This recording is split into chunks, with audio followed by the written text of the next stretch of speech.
ಬಾಂಧವರೇ, ಪ್ರೇಮಾಶಂಕರ್ ಕೈ ರುಚಿಗೆ ನಿಮ್ಮೆಲ್ರಿಗೂ ಸ್ವಾಗತ. ನಾನು ನಿಮ್ಮ ಪ್ರೀತಿಯ ಪ್ರೇಮಾಶಂಕರ್. ಇವತ್ತು ನಾನು ನಿಮಗೆ ಅಕ್ಕಿ ಹಿಟ್ಟಿನ ಸಂಡಿಗೆನ ಮನೆಯಲ್ಲಿ ಹೇಗೆ ಮಾಡ್ಕೊಳ್ಳೋದು ಅಂತ ತೋರಿಸ್ಕೊಡ್ತೀನಿ. ಈ ಪ್ರೋಸೆಸ್ಸಲ್ಲಿ ನೀವು ಕರೆಕ್ಟಾಗಿ ಮಾಡಿದರೆ 1 ವರ್ಷದವರೆಗೂ ಕೂಡ ನೀವು ಈ ಸಂಡಿಗೆನ ಇಟ್ಕೊಂಡು ಉಪಯೋಗಿಸ್ಬೋದು, ಹಾಳಾಗೋದಿಲ್ಲ. ಹಾಗೆ ಫಸ್ಟ್ ಟೈಮ್ ನೀವು ಸಂಡಿಗೆ ಮಾಡ್ತಾ ಇದ್ರು ಕೂಡ ಸ್ವಲ್ಪನೂ ತಪ್ಪದೆ ಕರೆಕ್ಟಾಗಿ ಕೂಡ ಮಾಡ್ಕೊಳ್ತೀರಾ. ಹೇಗೆ ಅಂದರೆ, ನಾನಿಲ್ಲಿ 1 ಪಾತ್ರೆಯಷ್ಟು ಅಕ್ಕಿ ಹಿಟ್ಟನ್ನು ತಗೊಂಡಿದ್ದೀನಿ. ಈ ಹಿಟ್ಟನ್ನು ನಾನು ಅಕ್ಕಿನ ಚೆನ್ನಾಗಿ ತೊಳೆದು ಒಂದಿನ ನೀಟಾಗಿ ಒಣಗಿಸಿ ಆಮೇಲೆ ಪುಡಿ ಮಾಡಿ ಇಟ್ಟಿರೋವಂಥದ್ದು. ಇಲ್ಲಿ ನಾನು 1 ಪಾತ್ರೆ ಅಕ್ಕಿ ಹಿಟ್ಟಿಗೆ 2 ಪಾತ್ರೆಯಷ್ಟು ನೀರನ್ನು ಹಾಕ್ಕೊಂಡಿದ್ದೀನಿ. ಅಂದರೆ 1 ಲೋಟ ಅಕ್ಕಿ ಹಿಟ್ಟಿಗೆ 2 ಲೋಟದಷ್ಟು ನೀರನ್ನು ಹಾಕಬೇಕು. ಈ ರೀತಿ ನೀರು ಹಾಕಿ ಚೆನ್ನಾಗಿ ಇದನ್ನು ಮಿಕ್ಸ್ ಮಾಡಿ ಇಟ್ಕೋಬೇಕು. ಇಲ್ಲಿ ನಾವು ನೆನೆಸಿ ಒಣಗಿಸಿರೋಂಥ ಅಕ್ಕಿ ಹಿಟ್ಟನ್ನೇ ಉಪಯೋಗಿಸ್ಬೇಕಾ ಅಂದರೆ ಹಾಗೇನೂ ಇಲ್ಲ, ನಾರ್ಮಲ್ ಅಕ್ಕಿ ಹಿಟ್ಟನ್ನು ಕೂಡ ನೀವು ಉಪಯೋಗಿಸ್ಬೋದು.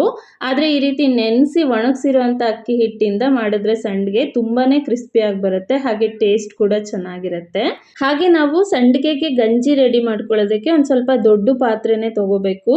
ಯಾಕೆ ಅಂದರೆ ಗಂಜಿ ಕುದಿಯೋದಕ್ಕೆ ಜಾಗ ಬೇಕಲ್ವ, ಅದಕ್ಕೋಸ್ಕರ. ಈಗ ನಾನು ಈ ದೊಡ್ಡ ಪಾತ್ರೆಯಲ್ಲಿ ನಾವು ಯಾವ ಪಾತ್ರೆಯಿಂದ ಅಕ್ಕಿ ಹಿಟ್ಟನ್ನು ತೊಗೊಂಡಿದ್ವಲ್ವ ಅದೇ ಪಾತ್ರೆ ಅಳತೆ 7 ಸಾರಿ ನೀರನ್ನು ಹಾಕ್ಕೊಂಡಿದ್ದೀನಿ. ಅಂದರೆ 1 ಲೋಟ ಅಕ್ಕಿ ಹಿಟ್ಟಿಗೆ 7 ಲೋಟದಷ್ಟು ನೀರನ್ನು ಹಾಕಿ ಚೆನ್ನಾಗಿ ಕುದಿಸ್ಕೋಬೇಕು. ಈ ಕುದೀತಾ ಇರೋ ನೀರಿಗೇನೆ ನಾನು ರುಚಿಗೆ ತಕ್ಕಷ್ಟು ಉಪ್ಪು ಮತ್ತು ಸ್ವಲ್ಪ ಅಜ್ವಾನ ಹಾಗೆ ಸ್ವಲ್ಪ ಜೀರಿಗೆನ ಹಾಕ್ಕೊಂಡಿದ್ದೀನಿ. ತುಂಬ ಜನ ಲಾಸ್ಟಲ್ಲಿ ಅಜ್ವಾನ ಮತ್ತು ಜೀರಿಗೆನ ಹಾಕ್ಕೊಳ್ತಾರೆ. ಆದರೆ ಈ ರೀತಿ ಕುದಿಯೋ ನೀರಲ್ಲೇ ಹಾಕೋದ್ರಿಂದ ಈ ಸಂಡಿಗೆಗೆ ಕಂಪು ಚೆನ್ನಾಗಿ ಬರುತ್ತೆ, ಅಂದರೆ ಟೇಸ್ಟ್ ತುಂಬ ಚೆನ್ನಾಗಿ ಬರುತ್ತೆ.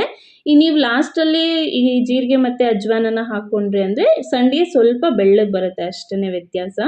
ಅದಾದಮೇಲೆ ನೀರು ಚೆನ್ನಾಗಿ ಕುದೀತಾ ಇರೋವಂಥ ಟೈಮಲ್ಲೇ ನಾವು ಮುಂಚೆ ಅಕ್ಕಿ ಹಿಟ್ಟನ್ನು ಮಿಕ್ಸ್ ಮಾಡಿ ಇಟ್ಟಿದ್ವಲ್ವ ಅದನ್ನು ಸ್ವಲ್ಪ ಸ್ವಲ್ಪನೇ ಹಾಕ್ತಾ ಈ ರೀತಿ ಮುದ್ದೆ ಕೋಲು ಅಥವಾ ಹುಟ್ಟಿನಿಂದ ನೀಟಾಗಿ ಮಿಕ್ಸ್ ಮಾಡಬೇಕು. ಸ್ಟಾರ್ಟಿಂಗ್ 2 ನಿಮಿಷ ಚೆನ್ನಾಗಿ ನೀವು ಮಿಕ್ಸ್ ಮಾಡಿದ್ರಿ ಅಂದರೆ ಆಮೇಲೆ ನೀವು ಸ್ವಲ್ಪ ಸ್ವಲ್ಪ ಕೈ ಬಿಟ್ಟು ಆಮೇಲೆ ಕೂಡ ಮಿಕ್ಸ್ ಮಾಡ್ಬೋದು. ಮೊದಲೇ ನೀವು ನೀಟಾಗಿ ಮಿಕ್ಸ್ ಮಾಡಿಲ್ಲ ಅಂದರೆ ಗಂಟಾಗ್ಬಿಡುತ್ತೆ, ಅದಕ್ಕೋಸ್ಕರ. ಇಲ್ಲಿ ನನಗೆ ಈ ಪಾತ್ರೆ ಸ್ವಲ್ಪ ಸಣ್ಣದನ್ನಿಸ್ತು, ಅದಕ್ಕೆ ಒಂದು ಸ್ವಲ್ಪ ಗಂಜಿನ ಇನ್ನೊಂದು ಪಾತ್ರೆನಲ್ಲಿ ತೆಗೆದು ಮತ್ತೆ ಕುದಿಸ್ತಾ ಇದ್ದೀನಿ. ನೀವು ಇಲ್ಲಿ 2 ಪಾತ್ರೆ ಕೂಡ ನೋಡ್ಬೋದು. ಸೊ ಮಧ್ಯದಲ್ಲಿ 2 ನಿಮಿಷ ಬಿಟ್ಟು ಈ ರೀತಿ ಚೆನ್ನಾಗಿ ಮಿಕ್ಸ್ ಮಾಡ್ತಾ ಕುದಿಸ್ತಾ ಇದ್ದೀನಿ. ಸ್ವಲ್ಪ ಈ ಗಂಜಿ ಗಟ್ಟಿ ಆಗಬೇಕು, ಅಲ್ಲಿವರೆಗೂ ಇದನ್ನು ಕುದಿಸ್ಬೇಕು.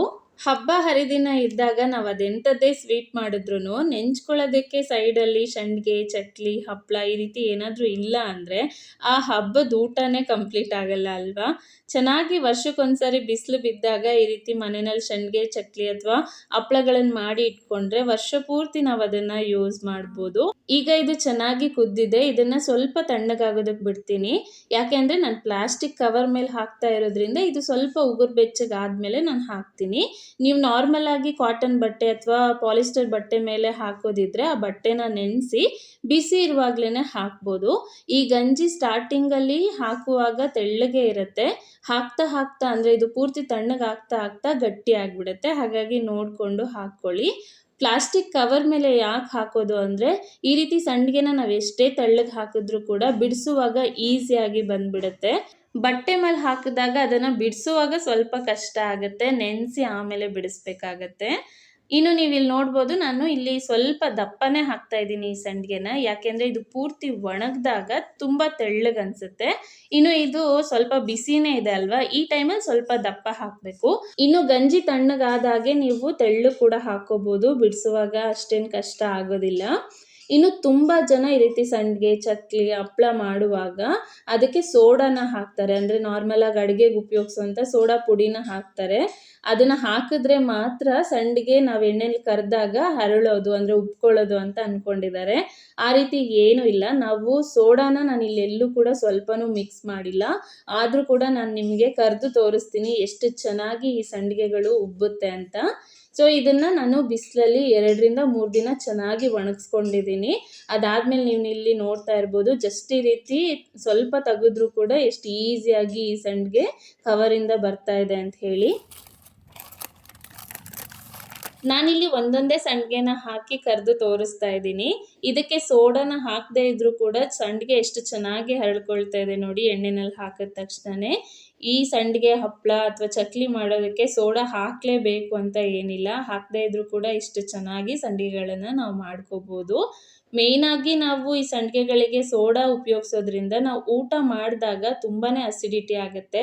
ನಾನು ಈಗ ತೋರಿಸಿರೋಂಥ ಪ್ರೋಸೆಸ್ಸಲ್ಲಿ ನೀವು ಸಂಡಿಗೆಗಳನ್ನು ಮಾಡ್ಕೊಂಡ್ರಿ ಅಂದರೆ ನೀವು ಎಷ್ಟೇ ಸಂಡಿಗೆ ತಿಂದರೂ ಕೂಡ ಗ್ಯಾಸ್ ಪ್ರಾಬ್ಲಮ್ ಆಗೋದಿಲ್ಲ. ಸೊ ಈಗ ನೋಡಿ ಎಷ್ಟು ಕ್ರಿಸ್ಪಿಯಾಗಿ ಸಂಡಿಗೆ ಬಂದಿದೆ ಅಂತ ಕೂಡ ನಾನು ನಿಮಗೆ ತೋರಿಸ್ತೀನಿ.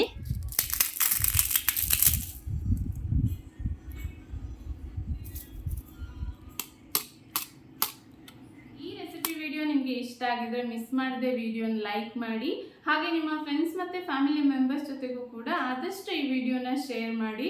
ತುಂಬ ಚೆನ್ನಾಗಿ ವ್ಯೂ ಆದಷ್ಟು ನನಗೂ ಒಂದೊಳ್ಳೆ ಮೋಟಿವೇಶನ್ ಸಿಗುತ್ತೆ ಈ ರೀತಿ ಇನ್ನಷ್ಟು ಹೊಸ ರುಚಿಗಳನ್ನು ನಿಮ್ಮ ಜೊತೆ ಶೇರ್ ಮಾಡೋದಕ್ಕೆ. ಸೊ ಇದೇ ಫಸ್ಟ್ ಟೈಮ್ ನೀವು ನನ್ನ ಚಾನಲ್ ವಿಡಿಯೋ ನೋಡ್ತಾ ಇದ್ರೆ ಪ್ಲೀಸ್ ಚಾನಲನ್ನು ಸಬ್ಸ್ಕ್ರೈಬ್ ಮಾಡಿಕೊಂಡು ಪಕ್ಕದಲ್ಲಿರುವಂಥ ಬೆಲ್ ಐಕಾನ್ನ ಕ್ಲಿಕ್ ಮಾಡಿ.